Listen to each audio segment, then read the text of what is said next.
Nis am dúna fiochantar nuachtáin na seachtainna se agus farm sa stúdio an tatan seach an é sinna dhéanamh hon feim nach tangan ódí ní chéalachir ó actah na hallscoilíochta gaeilge de cheadfáiltear gláirt an ódí. An Donegal Democrat ar dúis ódí agus há éileh díon an sannig teachtadála go nin fi ebreheniu ar an náil cheantar. Se, well iad an teachtadála Mark McSherry an sé galúnt aimsir an táchan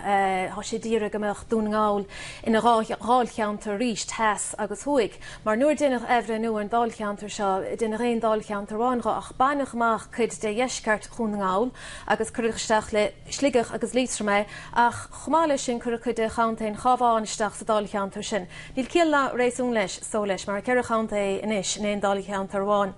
Agus níl an díad ceart ag maintar na gantaí sin dar le sé agus tá sé díra gnéanach an comisiún ehrenú ar scéal sin Eileen. Mayo News na seachtainna seo há scéalan san na bhainean leis an médín a chailtar ar bmhóthir in de tíad agus deiscéal más féidir sin thuair ag muoom líana. Godíireach mar sóil chuin bhíonna going ar na bórta im bliana ach ní hála bhí gantaí bhuióbachas le dia níor maríoch a cehars ní ceart go maríoch ainear nó ar na bórta a chun chóirla cantaí an hásta leis i bhíor sin agus há laidú an bhórán gan práid le blianta eile. A cha droblín beag ar scéal san mar gur rugach rannacha daine bhí máin fé hinnach ar nó le lein na nolog chut a gantaí faoó agus is daine óga a bhí na bhórmhór agus há stanna bhórta is fin scéal sin agus há géan is díú ar san agus ná bechan scéal níos measa don líon ráhíle a seachtíag Eileen. Gandát ó jaaslinne de Kerryman há stúdio nó scanáíochta le tógant Tá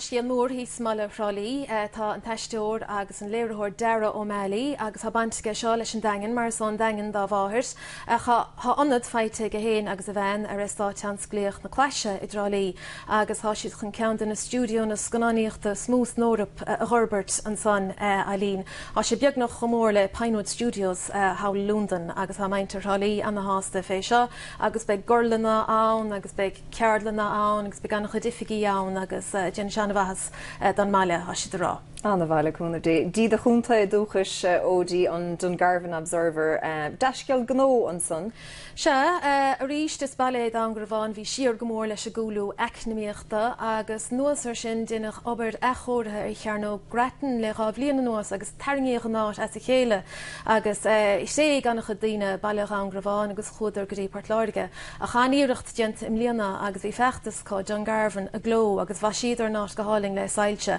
agus nar haring sin annach chud sipadóí annach chud cuairtóí go dtí an grabháin agus tháinig bormór ar méid airgad cathach ar a meile im líana. Úntaach, scéalúntaach ar fad, gur míle maithagad ódí tá an bhuich.